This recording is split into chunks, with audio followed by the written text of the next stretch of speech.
Bienvenidos queridos amigos, ¿cómo están? Qué honor, qué placer, qué gusto, qué alegría poder reencontrarnos en este estudio de la Escritura, en este estudio del libro de Mateo, en esto que tratamos que sea un estudio sistemático. Leer la Escritura está bien, pero estudiarla está mejor. Y esto es lo que tratamos humildemente de hacer en este canal. Incentivar el estudio de la Sagrada Escritura. Nada más y nada menos que eso. Tenemos hoy el estudio de Mateo.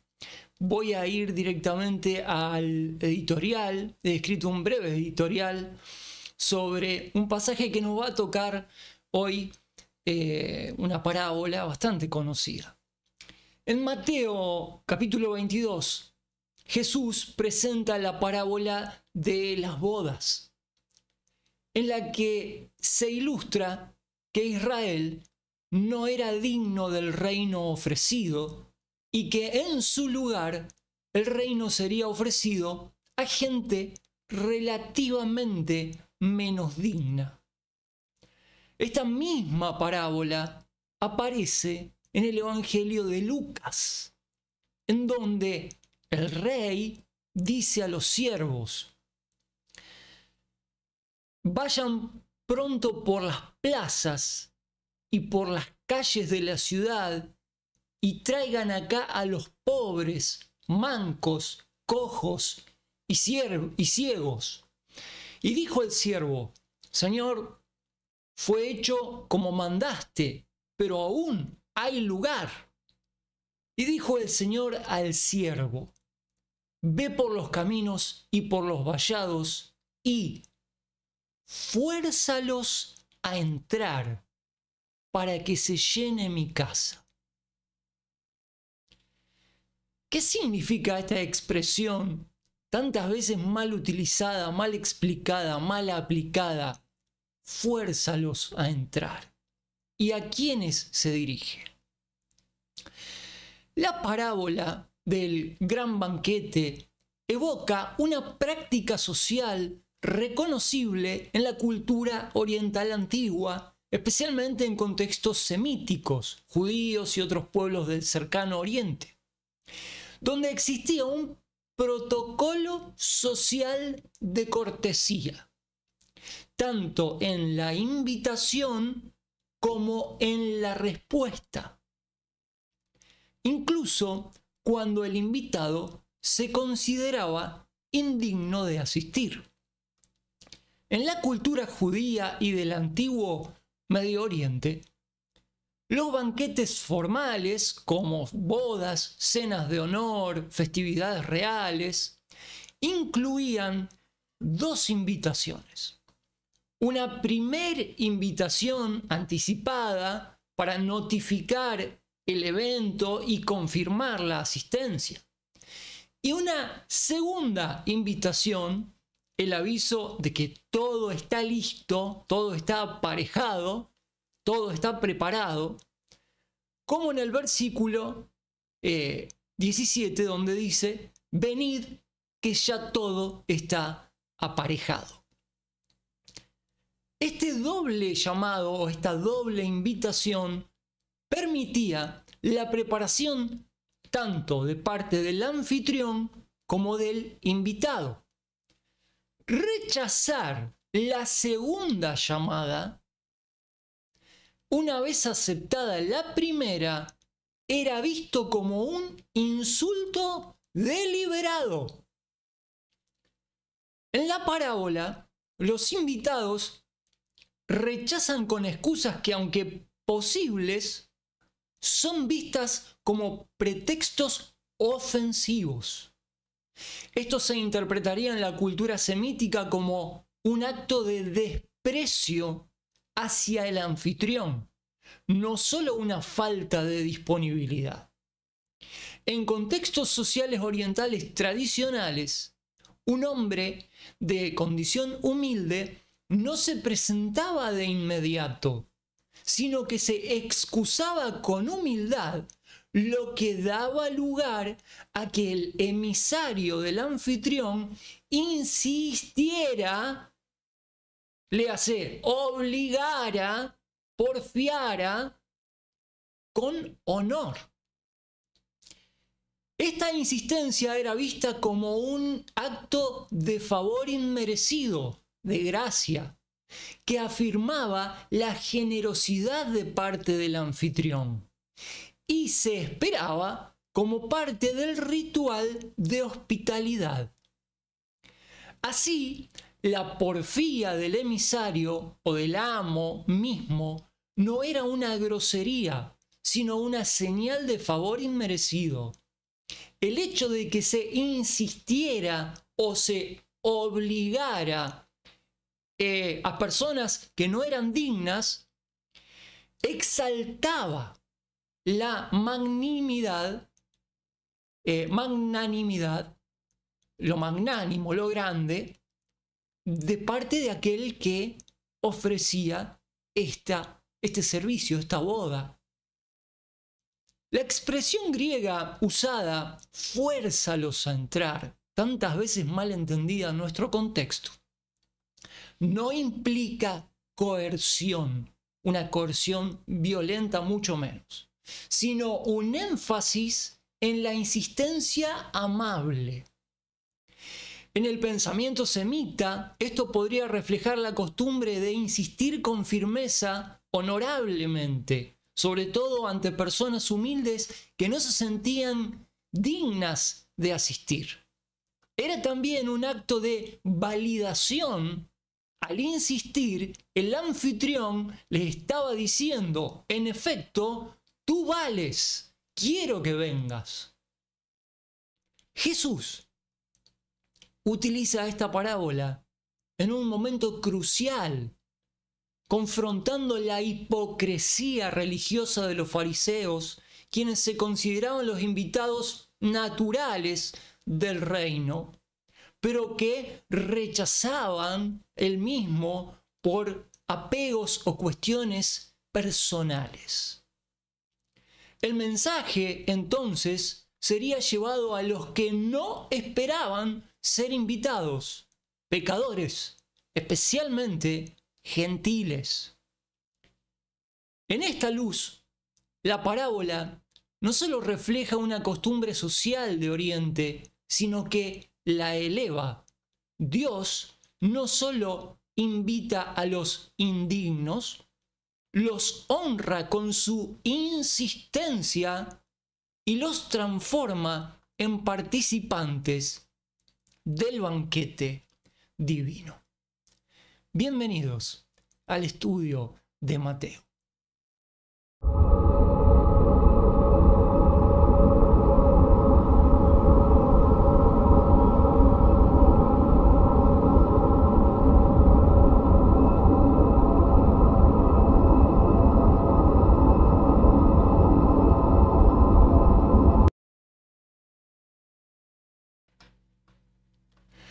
Bueno, queridos amigos, ¿cómo están? Bienvenidos. Qué honor, siempre lo digo, nunca me canso porque no son palabras vacías, huecas, es un sentimiento sincero el que tengo de sentir un honor en este servicio hacia ustedes, de compartirles o tratar de abrir un poco más la escritura, despejar dudas, marchar hacia la excelencia en Cristo, pero excelencia de conocimientos, alejándonos del promedio, del status quo imperante en nuestro mundo, que no se caracteriza por la búsqueda de la excelencia y del conocimiento de la Escritura, sino todo lo contrario. Es triste eso, no me quiero meter en eso porque me bajonea antes de empezar, y no es la idea. Pero es triste, a la vez que un desafío, ver el estado real de la iglesia cristiana. Exige un gran compromiso y un gran sacrificio y unas cualidades que aquellos que intentamos llenar ese vacío somos conscientes que no los tenemos. No tenemos esas cualidades, esa disponibilidad de tiempo, los recursos, nada alcanza para las demandas que existen dentro del pueblo de Dios, de la iglesia cristiana. No existen recursos suficientes, lo cual es en sí mismo una problemática que da para investigar, discutir, desglosar, en fin, es un tema. O sea, esto no pasa por una búsqueda de enseñanzas sanas, sino que de alguna manera lo que hacemos en la búsqueda, en el deseo de perfeccionar a los creyentes, implica un entendimiento de la realidad y un desafío que nos supera, realmente nos supera. Y no obstante, es un milagro que, siendo pecadores inútiles, rebeldes como lo somos, hacia la guía de Dios, estemos acá haciéndolo juntos, ¿no? Participando en este deseo de crecer y de comprender bien la Escritura. Es un milagro. Amigos, hoy nos toca Mateo. Tengo aquí, me gustaría leerles el PDF. Estamos leyendo al doctor Merrill F. Unger. Vamos a pasar al PDF. Estamos en Mateo capítulo 22, estamos en el escándalo judío, estamos en medio de toda esta situación en la cual está Jesucristo frente a los fariseos, la última semana, la semana de la Pascua, la semana de su entrada no triunfal. Discúlpenme que lo exprese de esa manera, pero para mí claramente la Biblia explica a todas luces que fue una entrada no triunfal. Ustedes saben que los subtítulos en la Biblia no están inspirados. Esta no es una entrada triunfal. La entrada triunfal hubiera sido completamente diferente. La entrada triunfal tendría que haberse dado 3 años antes, cuando Jesucristo, después de ser bautizado, después de ser tentado en el desierto por Satanás 40 días, se presenta ante Israel y ofrece el reino con el Sermón del Monte, donde expresa las leyes del reino que estaba ofreciendo a Israel, como había sido predicho por todos los profetas. E Israel, que ya había andado bastante con la expectativa de la aparición del rey, porque Juan el Bautista había venido anunciándolo y había ofrecido un bautismo de arrepentimiento a todo Israel.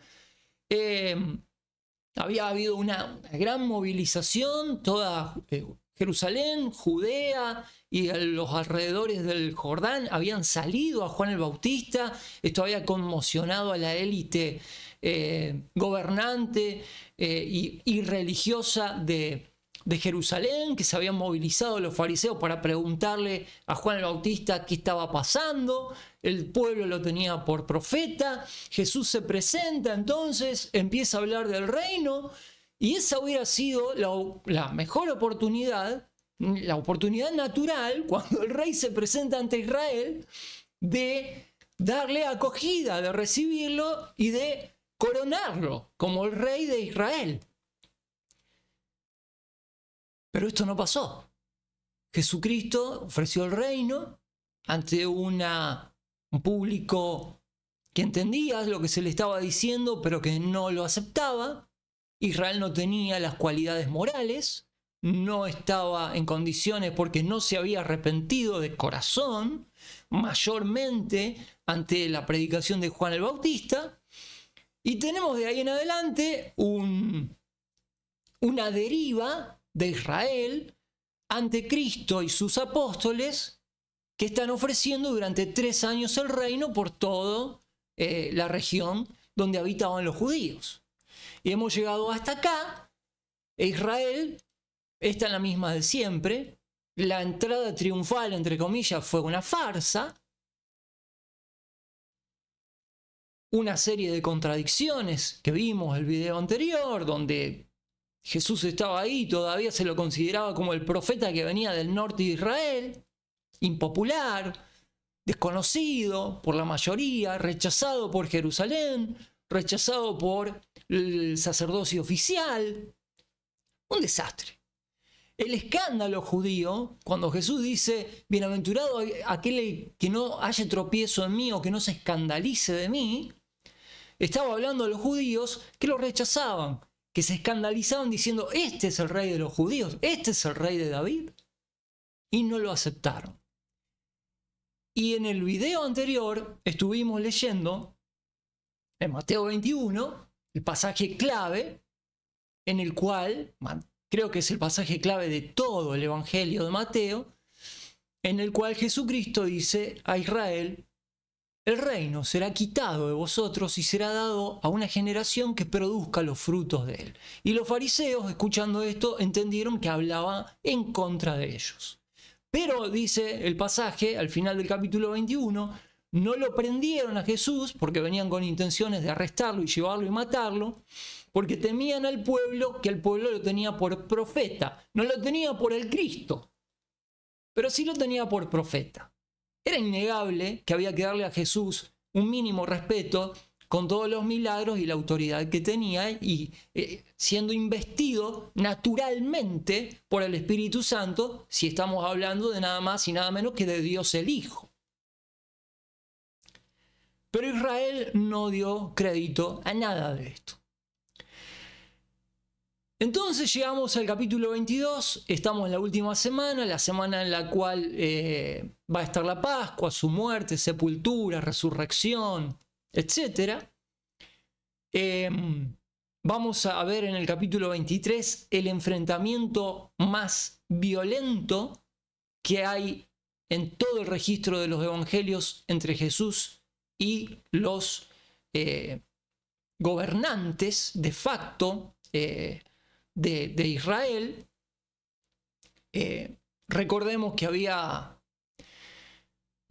varios partidos políticos religiosos que se repartían el comando, ¿no?, político de Israel, que eran los fariseos, los saduceos, mucho más importantes que los fariseos y mucho más influyentes, y los herodianos, que, bueno, ya vamos a entrar un poquito en estos capítulos 22 y 23 en esta cuestión. Tenemos aquí el análisis del doctor Unger de los capítulos 22 y 23 de Mateo, como ustedes lo ven, el rey rechazado y los líderes enfrentados. Déjenme que les muestre que en el capítulo 21 el rey rechazado entra en Jerusalén. Unger es un poco más coherente, no titulando en ningún momento la entrada triunfal. No fue una entrada triunfal.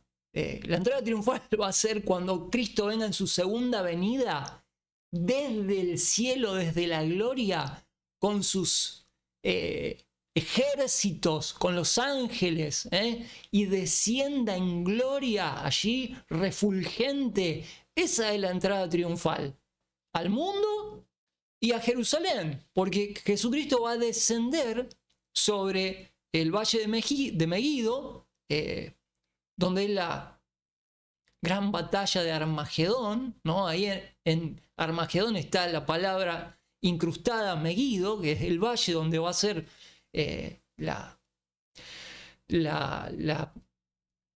juicio final de este sistema. Nos falta bastante todavía para llegar a eso, pero posteriormente Jesucristo va a descender del cielo, así como Él se fue. Los ángeles dijeron, así como lo habéis visto ir al cielo, este mismo Jesucristo volverá del cielo. Y volverá y llegará a Jerusalén y pondrá sus pies en la ciudad de Jerusalén cuando regrese en su segunda venida en gloria. Esa es la entrada triunfal de Jesucristo, no la que fue en el año, alrededor del año 30. Nos dice el doctor Unger, capítulo 22. Vamos a leer un poquito acá. Bueno, la parábola, esto que teníamos en la introducción, ¿no? La parábola de la fiesta de bodas. Esta parábola relata cómo el rey y el reino fueron ofrecidos a la nación. Pero fueron rechazados. Los versículos 4 al 6 representan la oferta repetida y su posterior rechazo. Ahora lo vamos a leer en Mateo. La afirmación de que todo está dispuesto se refiere a la muerte de Cristo y sus beneficios salvadores. No sé si, sí, en parte estoy de acuerdo con esto, pero también debería agregar mi propia interpretación de lo que yo entiendo de la Escritura, y esto lo puedo argumentar con la Escritura en todo caso, ¿no? En base al estudio que venimos desarrollando, que son unas cuantas horas ya sobre Mateo. Yo creo que esta afirmación de que todo está dispuesto, yo lo interpreto en el marco de que la disponibilidad del reino estaba abierta completamente a Israel hasta el último momento. El rey Jesucristo, que aquí se presenta como el hijo de David, lo vamos a ver en estos capítulos, el rey de Israel les está ofreciendo a Israel el reino, y hasta el último minuto Israel lo va a rechazar, incluso al pie de la cruz donde va a estar colgado Cristo. Se van a burlar de Cristo.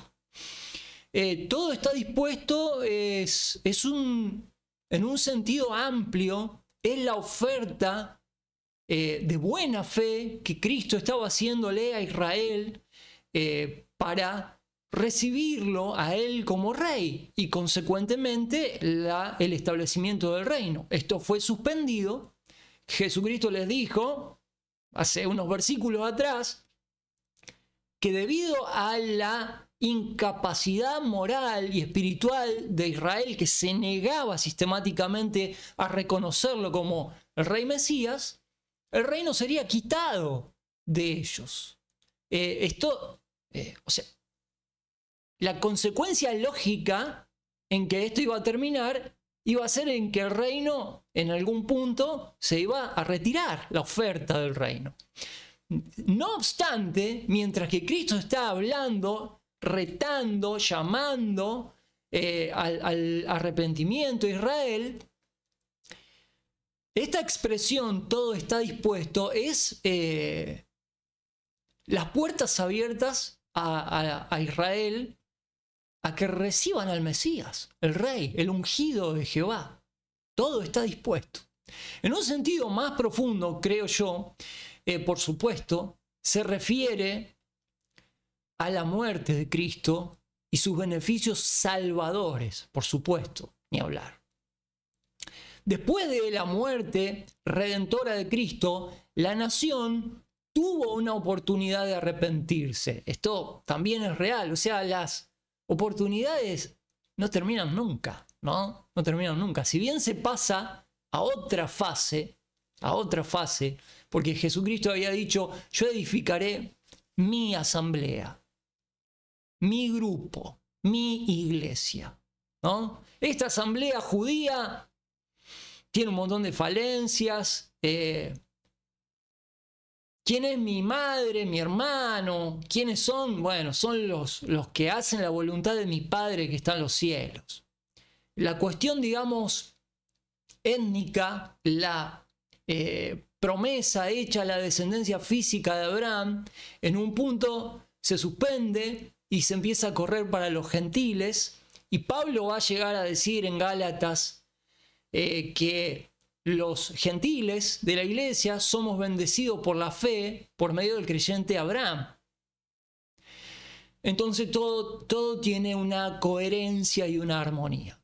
Pero bueno, la nación tuvo una oportunidad, está claro eso, de arrepentirse bajo otras condiciones ya, después de la resurrección y después de la ascensión. Y esto está registrado en Hechos capítulo 1, capítulo 2, ¿no? Algunos lo rechazaron, otros judíos lo recibieron. Yo no sería tan categórico de decir, yo no puedo decir que después de la muerte y resurrección de Cristo se le ofreció a Israel una oportunidad más y la rechazó. Yo creo que mientras que el rey estaba vivo, se ofrecía el reino. Una vez que Israel mata al rey, chao, se terminó el partido. Pasamos a otro capítulo, que es el capítulo de la iglesia, ¿no? Claramente. Aunque, a ver, tenemos que ser coherentes. La iglesia fue formada por judíos. La iglesia era judía. La primera iglesia fue judía. Y era muy reticente a aceptar el hecho de que los gentiles estaban incluidos en los planes. Ya para esto podemos leer Hechos capítulo 1 al capítulo 15 y ver el escándalo que hubo en la iglesia judía de Jerusalén cuando se enteraron que Pedro y Pablo andaban predicándole a los gentiles, ¿no? Bueno, esto era una mentalidad aún no renovada, no tenían las epístolas de Pablo, no se entendía bien. Algunos de la secta de los fariseos que habían creído se oponían a la evangelización de los gentiles y ya tenían el Espíritu Santo morando. Pero qué cosa increíble, nadie se pone a analizar estas cosas, estas paradojas.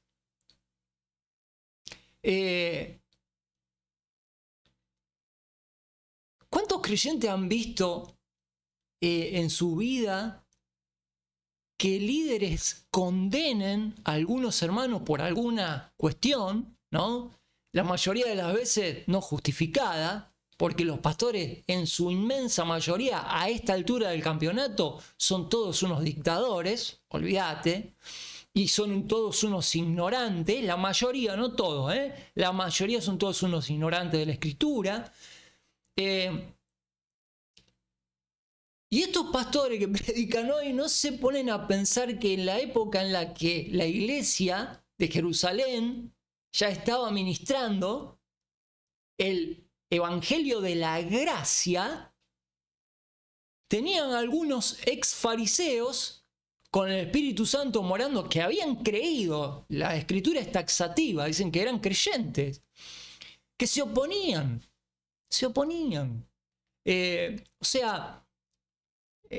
Hay que poner todo en contexto, ¿no? No podemos ser tan categóricos de condenar muchas veces actitudes de personas con las cuales no estamos de acuerdo, ¿no?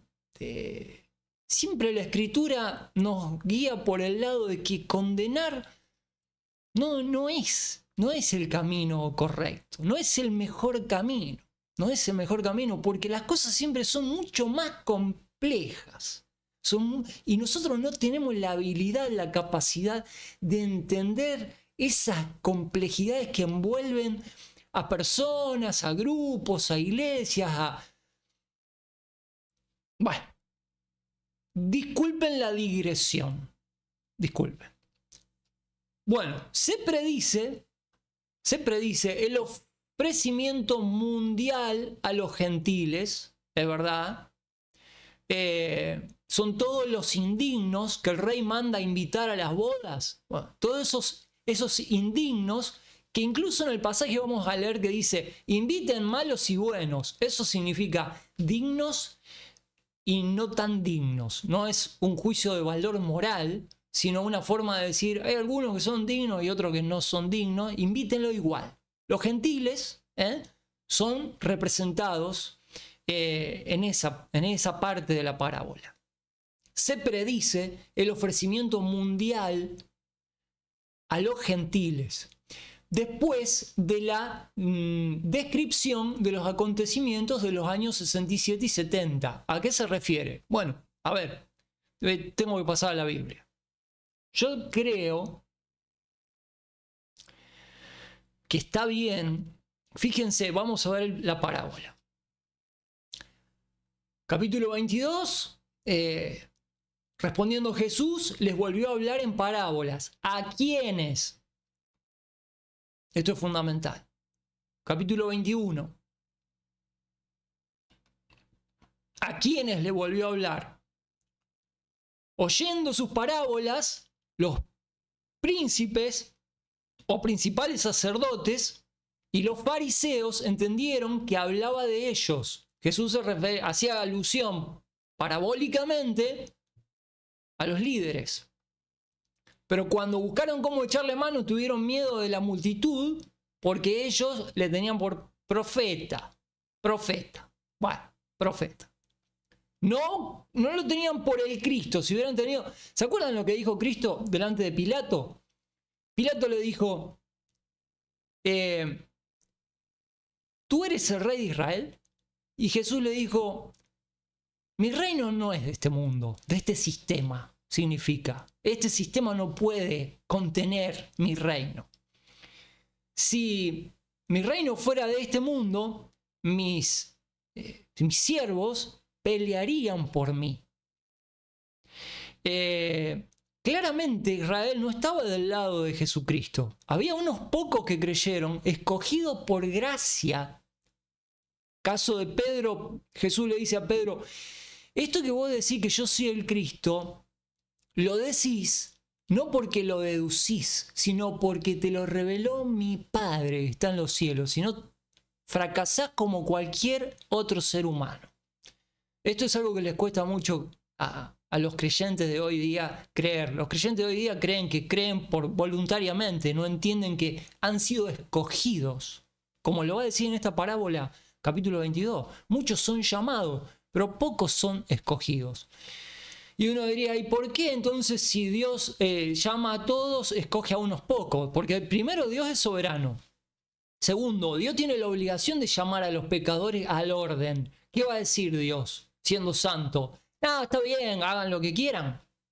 No, Dios tiene la obligación y llama de buena fe, porque el pecador tiene que arrepentirse, punto. Ahora, si ante la masa rebelde, humana, ya sea judía o no judía, Dios escoge a algunos por misericordia para salvar, bueno, entonces hay que rendirle honor y adorarlo por los siglos de los siglos. A esta gente, a los fariseos y a la multitud, como ven acá, Jesús está hablando, vamos a pasar al capítulo 22, a ellos. Y respondiendo Jesús, volvió a hablar en parábolas a la gente, en ese mismo contexto. Están en el templo, en Jerusalén. Y viene una comisión de parte de los fariseos, de los saduceos y de los herodianos, o sea, una comisión en representación del gobierno y del sacerdocio, que era una mixtura política repugnante, ¿no? Olvídate, era lo peor de lo peor que podía tener ahí enfrente. Corruptos, repugnantes, asquerosos. Lo querían matar a Jesús. Bueno, lo que debe haber sido eso. Yo quiero sentarme en mi mansión en la Nueva Jerusalén. Un día los voy a invitar por turno. Me quiero sentar. Y en la tele, seguramente debe tener una tele grande, el living. Quiero ver, clic, quiero poner play y mirar esa escena de la historia. Podemos tomar unos mates, si quieren, y comemos una torta mientras miramos eso, con el maestro al lado nuestro. Va a ser un momento... Sentarse y recorrer los momentos de la historia, especialmente ese momento en el que la atmósfera en Jerusalén era más densa que el plomo. Era una cosa terrible, terrible. Imagínense, yo quiero ver esa escena. Pero no quiero verla en una película, en una serie de Netflix. La quiero ver ese momento de la historia. Lo quiero ver. Me lo imagino. Hay que estudiar un poquito de la costumbre judía, la cultura, hay que meterse, ¿no? No es difícil, ¿eh? No es difícil. Pero imagínense esto, lo que fue esa situación. Jesús les volvió a hablar por parábola diciendo, el reino del cielo es semejante a un rey que hizo bodas a su hijo. Está hablando del Padre, del cual Jesucristo se la pasó hablando los últimos 3 años delante de los judíos.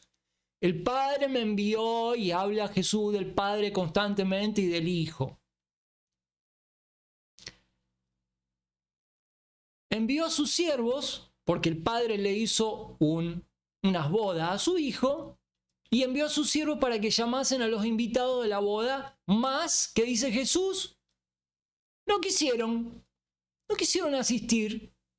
Es una afrenta, ya lo vimos en la cultura, ¿no? ¿Qué hizo? ¿Qué hizo? Fíjense la paciencia del rey, porque el rey no tenía obligación de tener esta paciencia, ya rompió los protocolos. Volvió a enviar a otro siervo diciendo, decida a los invitados, aquí mi comida está preparado, mis toros, animales, todo ha sido dispuesto. Venid a las bodas. Este es Jesús llamando a Israel a aceptar a su rey y a su reino. Pero ellos lo tuvieron en poco y se fueron. Jesús les está denunciando en la cara, adelante de todo el público, este gran dilema del rey rechazado en el mismo templo de Jerusalén, pocos días antes de que lo maten. Aquí faltan 2 días para la Pascua. Uno, dice Jesús, se fue a su labranza, otro a sus negocios. Los otros, tomando a sus siervos, los afrentaron y los mataron. Esto es lo que hicieron los sacerdotes con los profetas. ¿Qué habían hecho con Juan el Bautista? Lo habían afrentado, lo habían decapitado. Jesús les está denunciando estas cosas. Ahora en el capítulo que viene se lo va a decir clarito. Capítulo 23, mortal. No vamos a llegar hoy. Pero les está diciendo las cosas en parábola, directamente. Y oyéndolo el rey se indignó. Y enviando sus ejércitos, destruyó a aquellos homicidas y puso a fuego su ciudad. Esto es lo que dice Unger.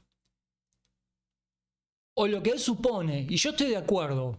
¿Qué pasó entre el año 67 y en el año 70 del primer siglo en Jerusalén? ¿Saben lo que pasó, no? Pasó lo que Jesús dijo que iba a pasar en Mateo 24. ¿Veis todas estas grandes edificaciones? Bueno, os digo que no quedará aquí piedra sobre piedra que no sea derribada. Esto pasó entre el año 67, en que empiezan las guerras, la toma de Jerusalén por parte de Tito, la incursión, ¿no? El asedio. Jerusalén tenía 3 muros y podían sobrevivir durante un tiempo, pero llegó un punto en el cual no pudieron. El incendio del templo, bueno, el incendio del templo y de toda la ciudad y la cantidad de muertos judíos que hubo ahí, la cantidad de judíos que se llevaron y que vendieron en las plazas de Roma como esclavos después del año 70. El rey se indignó y enviando a sus ejércitos destruyó a aquellos homicidas y puso a fuego su ciudad. Unger interpreta que esto es una profecía parabólica que prevé la destrucción de Jerusalén en el año 67 al 70. 70 se termina, pero la incursión empieza en el 67. Yo estoy de acuerdo completamente, porque después cuando Jesús llega al capítulo 24 lo dice explícitamente. Explícitamente habla de lo que va a pasar en el año 70. Entonces dijo a sus siervos: las bodas, a la verdad, están preparadas. Las bodas están preparadas, la invitación está hecha, está todo listo. Pero los invitados, los que fueron invitados, no eran dignos. Id pues a las salidas de los caminos y llamad a las bodas a cuantos halléis. Y saliendo los siervos por los caminos juntaron a todos los que hallaron, juntamente malos y buenos. Esto significa dignos e indignos. Cuidado. Y las bodas fueron llenas de invitados.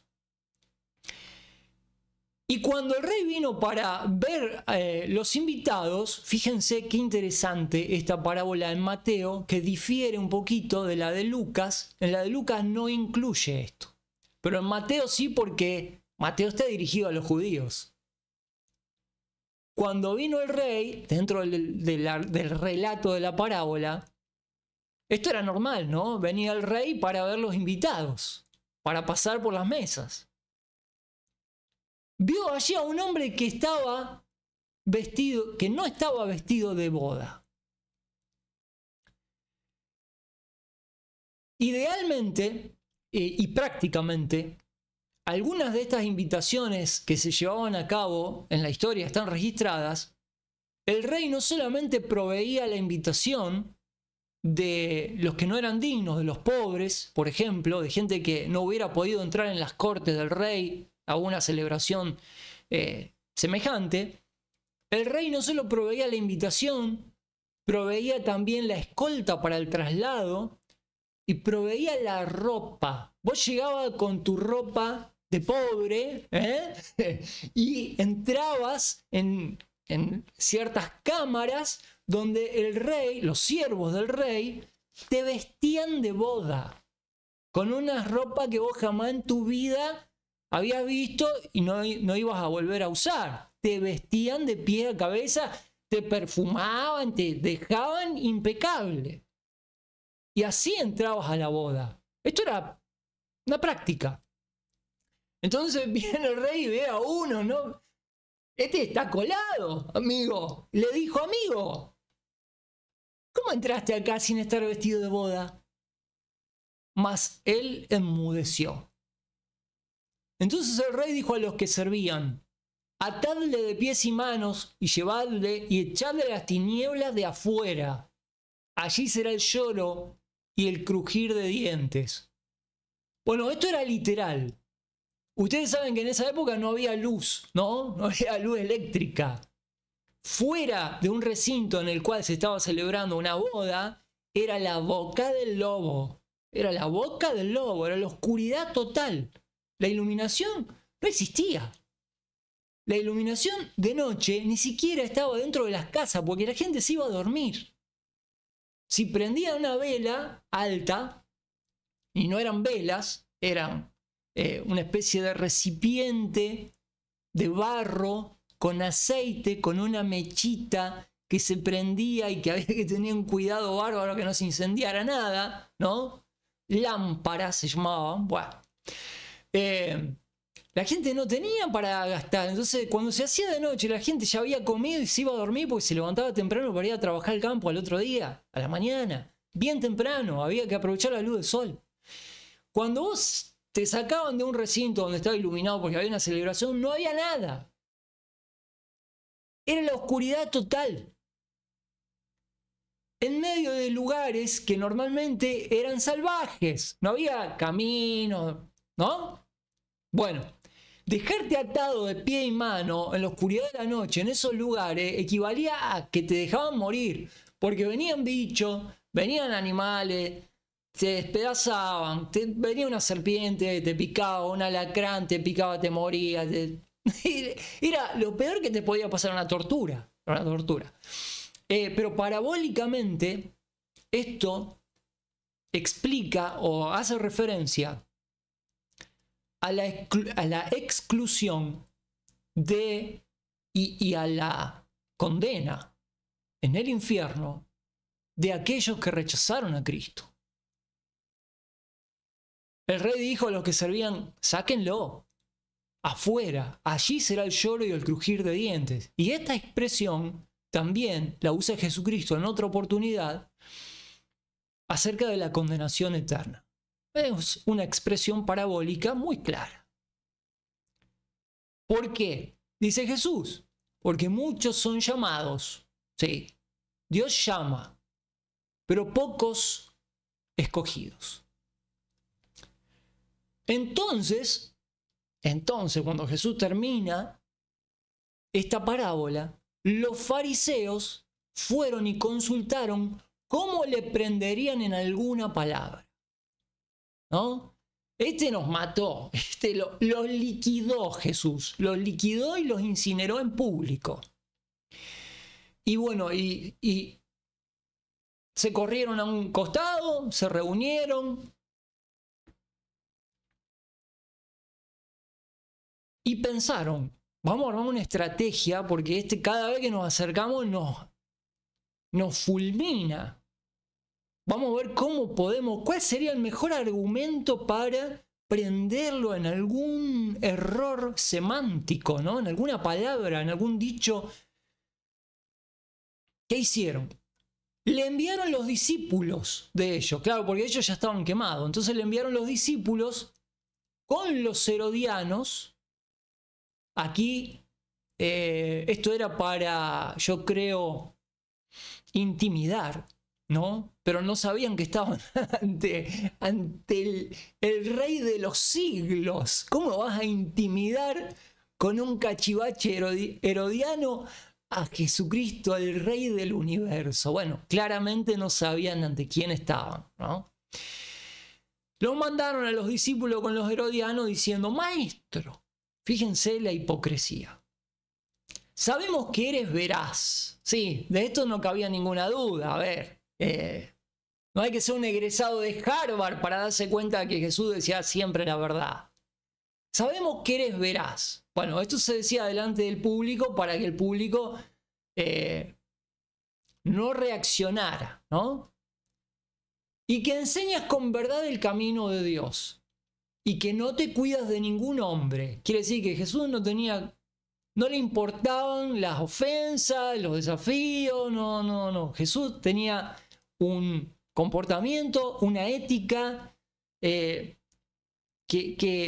evidentemente ante los ojos de Israel y de los líderes era un hombre indestructible. Más que nada esto hace una referencia a lo que era su autoridad. Una autoridad implacable con la que hablaba Jesús. De esto hace referencia varios pasajes en los evangelios. La gente se asombraba, se maravillaba escuchando la autoridad con la que hablaba Jesús. Dice: ¿por qué no miras la apariencia del hombre? Lisonja. Dinos pues, ¿qué te parece? ¿Es lícito dar tributo al César o no? Miren que tener ahí a los herodianos, que eran los que rendían cuenta directamente al gobierno del Imperio Romano, era más que obvio, ¿no? Que lo ponían a Jesucristo en una disyuntiva en la cual tenía que contestar algo ante la autoridad de la cual ellos estaban hablando mal. Fíjense. ¿Pagaremos tributo a César? Acá están los herodianos que representan a César. Pero Jesús, conociendo la malicia de ellos, les dijo: ¿por qué me tentáis, hipócritas? Mostradme la moneda del tributo. Y ellos le presentaron un denario, ¿no? La moneda que tenía la imagen. Entonces les dijo: ¿de quién es esta imagen y la inscripción? Sería interesante entrar en esto, ¿no? Pero dejémoslo ahí. Le dijeron: de César. Entonces él les dijo: Dad pues a César lo que es de César y a Dios lo que es de Dios. Y cuando le oyeron estas palabras, se maravillaron. No quiere decir que quedaron seducidos por Cristo. Quiere decir que quedaron estupefactos, sorprendidos de la respuesta increíblemente fabulosa de la sabiduría con la cual Jesucristo había resuelto esta trampa, había desarmado esta bomba que le habían traído, ¿no? Se maravillaron y dejándole, imagínense la circunstancia ahí otra vez, ¿no? Se fueron. Aquel día vinieron a él los saduceos, otro turno, ¿no? Se iban turnando para ver cómo podían ir atacándolo, porque claro, hay que entender una cosa. Jesús estaba en un lugar, simbólicamente hablando y literalmente hablando, que era el asiento de Dios, el templo de Jerusalén. Y no había nadie que lo desbancara. Curaba, ahí vimos el capítulo anterior, que estaba curando a la gente, a los ciegos. Los estaba curando delante de la multitud. Había echado a los cambistas. Era un lío. Políticamente el avispero estaba muy revuelto. Entonces estos veían que el pueblo, si bien no lo tenía como el Mesías, fíjense qué ironía, lo protegía a Jesús. ¿Por qué? Porque los curaba, les decía la verdad, se distinguía de la hipocresía de los fariseos, etcétera, etcétera, etcétera, ¿no? Y Jesús de alguna manera estaba apoderándose, apropiándose del lugar que era el asiento de Dios. Ellos estaban siendo, los fariseos, los saduceos, los herodianos, estaban siendo sistemáticamente desprestigiados de ese lugar de dominio, de control público, tan fuertemente, tan cargado de simbolismo como era el templo. Y venían por oleadas y se turnaban para ver cómo lo podían desbancar y no había forma. No había forma. Pero obvio. Vinieron los saduceos que dicen que no hay resurrección. Fíjense qué cachivache, ¿no? David decía, en los salmos más memorables de David habla de la resurrección, ¿no? Literalmente, un salmo que conocían muchos judíos. Y aquí tenemos una parte de la cúpula de gobierno de Israel que no creían que hubiera resurrección. Imagínense a qué nivel había llegado Israel de corrupción y de desastre. Bueno, después no nos preguntemos por qué Israel no estaba en condiciones de aceptar a Cristo como rey Mesías, ¿no? Pues está clarísimo. Todo denota, pinta, ¿no?, las características de este pueblo. Todo es un gran manifiesto de por qué Israel fracasó ante la oferta del reino de parte de Cristo. Bueno, 55 minutos, ya estamos, ¿no? Ya estamos. Bueno, miren, les propongo que dejemos acá. La próxima entramos en esta parte. Hablamos de los saduceos, del enfrentamiento con los saduceos. Los fariseos, después del turno, llega el turno de los fariseos. Oyeron que había hecho callar a los saduceos y se juntaron, ¿no? Entonces le trajeron otra cuestión. Ya los fariseos, los herodianos fracasaron con el tributo, ¿no? Vienen los fariseos, chocan, se caen, se destruyen afuera los saduceos, perdón.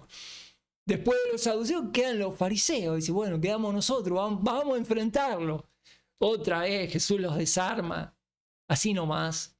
Le traen Otra trampa. Son impresentables. Impresentables estos grupos, estos partidos. Venían por partidos. Partidos políticos. Los herodianos, los saduceos y los fariseos. Fíjense que ni siquiera había cohesión entre ellos. Impresentables. Y a todos Jesús los va a enfrentar con esta gran pregunta. Juntándose los fariseos, Jesús le preguntó, diciendo, ¿qué pensáis del Cristo? ¿De quién es hijo? Le dijeron, porque sabían, los fariseos eran los únicos que más o menos sabían, le dijeron, de David. Le dijo Jesús, entonces, ¿cómo David, en el espíritu, le llama Señor, diciendo, dijo el Señor a mi Señor, siéntate a mi diestra, hasta que ponga a tus enemigos arrodillados, por estrado de tus pies, postrados? Pues, si David le llama Señor, ¿cómo es su hijo? Le dice Jesús.